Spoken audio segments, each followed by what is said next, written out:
राधे कृष्ण मित्रों। Love letter भाग 4 आपके लिए। कभी कभी जिंदगी हमें वहीं वापस ले आती है जहां से हमने अपने दिल की कहानी शुरू की थी। 3 महीने की खामोशी के बाद आध्या के सामने किस्मत ने फिर वो चेहरा ला खड़ा किया जिसे वो भूलना चाहती थी और दिल याद करने से बाज नहीं आ रहा था। कहानी लव लेटर का नया मोड़, जहां प्यार, किस्मत और इत्तेफाक तीनों एक ही टेबल पर बैठे हैं। लव लेटर भाग 4। आध्या समझ नहीं पा रही थी कि क्या करे। 3 महीने उसने बड़ी खामोशी से आध्यम का इंतजार किया, मगर वह न आया और न ही मिला। 3 महीने बाद अचानक आध्या को देखने एक अच्छा खुशहाल परिवार आया। आध्या के मम्मी पापा बेहद खुश थे क्योंकि उनका होने वाला दामाद एक सरकारी स्कूल में एक सरकारी टीचर था। वैसे भी आध्या भी टीचर ही बनना चाहती थी। चलिए, अब बात सगाई की होने लगी। तो सगाई से लेकर ब्याह तक चली तो लड़के ने कहा कि सगाई हो या शादी हो, मेरे और आध्या के बीच होनी है। कहते हैं कि एक अच्छा पति पत्नी तभी बनते हैं जब दोनों के बीच गहरी दोस्ती होती है। इसलिए क्यों न सगाई और शादी से पहले मैं और आध्या कहीं बाहर घूमने जाएं। एक दूसरे के साथ समय बिताना चाहते हैं। तो दोनों परिवारों ने आनाकानी नहीं की, दोनों परिवार खुशी खुशी मान जाते हैं। तो लड़का आध्या से कहता है कि मैं देहरादून से नैनीताल आपके शहर आया हूँ, क्यों ना आप मुझे नैनीताल की अच्छी अच्छी जगह की सैर कराएं आध्या जी। तो लड़का कहता है कि मैं बहुत ज़्यादा भूखड़ हूँ, इसलिए चलिए सैर करने से पहले किसी अच्छे रेस्टोरेंट में कुछ खाते हैं। फिर दोनों एक अच्छे से रेस्टोरेंट में जाते हैं और कुछ खाने के लिए ऑर्डर करते हैं। लेकिन जैसे ही ऑर्डर करते हैं तभी एक लड़का चिल्ला कर कहता है, अरे आध्यम तू। आध्यम चौंक कर लड़के की आवाज़ की तरफ देखती है और आध्या का लड़का पूछता है कि क्या हुआ आध्या। इतनी जल्दी से कहती है कि अजीब नाम था ना आध्यम। लड़का भी कहता है हाँ, मुझे भी बड़ा अजीब लगा, बड़ा यूनिक नाम लगा।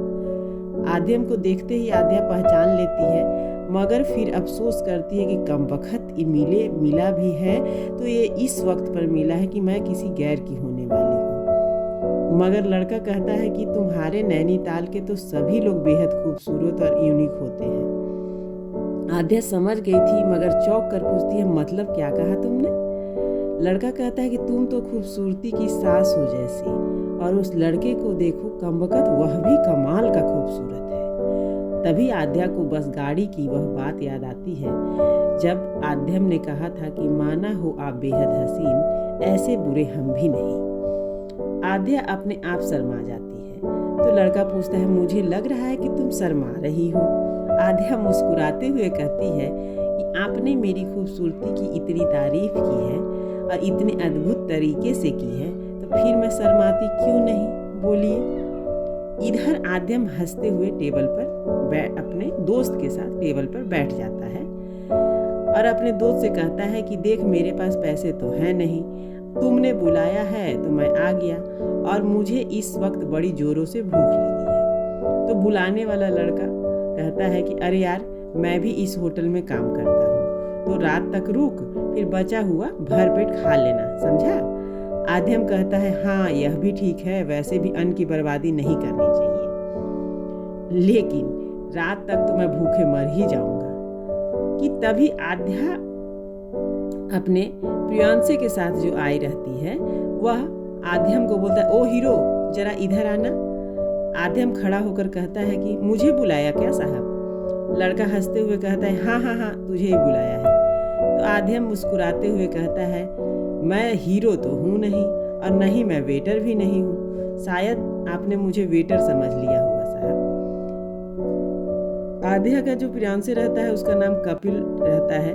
कपिल हंसते हुए कहता है कि तुम अभी कह रहे थे कि तुम भूखे हो, तो आओ हमारे साथ कुछ देर बैठो, और अगर भूख मिटाना चाहते हो तो आओ यहाँ पे बैठो हमारे साथ। आध्या मुस्कुराते हुए कहता है कि बहुत बहुत शुक्रिया साहब, मगर मेरे पास पैसे तो है नहीं। कपिल कहता है कि अरे, तुम्हें खर्च करने की भी जरूरत नहीं है, बस आ जाओ और भर पेट खा लो जो भी खाना चाहो।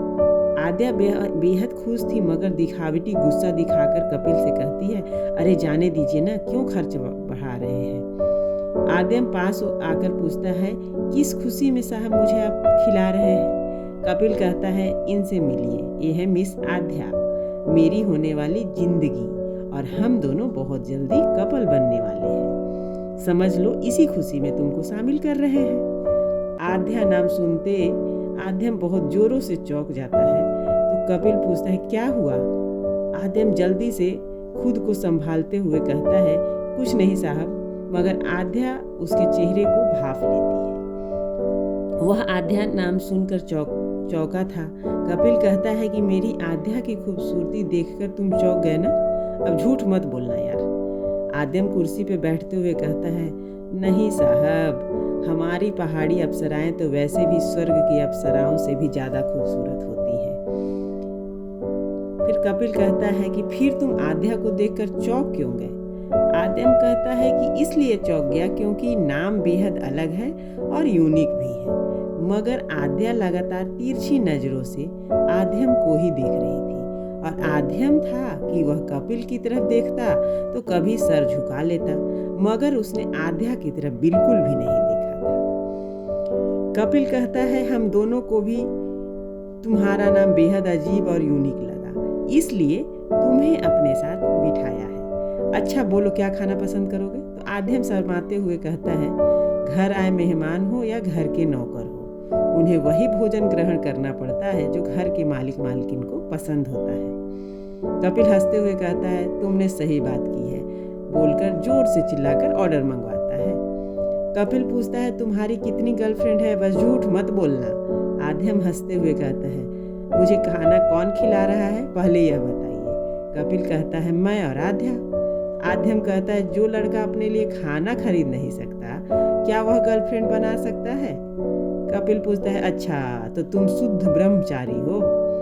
आद्यम हंसते हुए कहता है, ऐसा तो नहीं है। कपिल आद्या से कहता है कि अरे आद्या, अब तुम भी कुछ पूछ लो हमारे आद्यम से।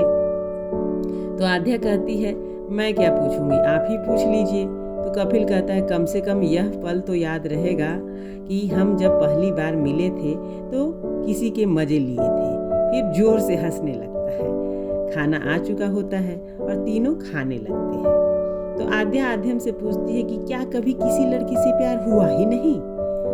आद्यम हल्के से मुस्कुराकर कपिल की तरफ ही देखता है और कपिल से कहता है कि अरे मुझे क्या देख रहे हो। कपिल कहता है कि अरे मुझे क्या देख रहे हो, सवाल पूछने वाले की तरफ देखकर जवाब दो।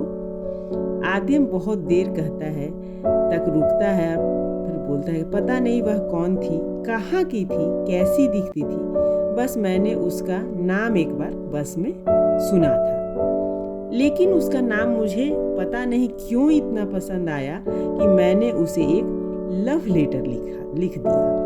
और इतना सुनते ही कपिल जोरों से हंसने लगता है और हंसते हुए कहता है, बड़े दिलचस्प आदमी हो यार, मोबाइल के दौर में भी लव लेटर लिख रहे हो। और तभी आद्या पूछती है कि तो वह लव लेटर का जवाब मिला तुम्हें।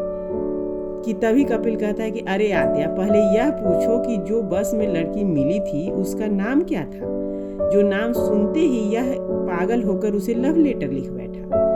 आद्या अंदर से कांप जाती है। अगर आद्यम ने उसका ही नाम आद्या ले लिया तो कपिल क्या सोचेगा। अब यह बात आपको अगले भाग में पता चलेगी कि क्या आद्यम आद्या का नाम लेता है या कुछ बहाना कर देता है।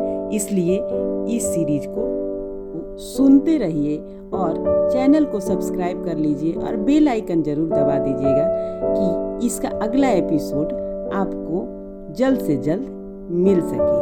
तब तक के लिए राधे कृष्ण।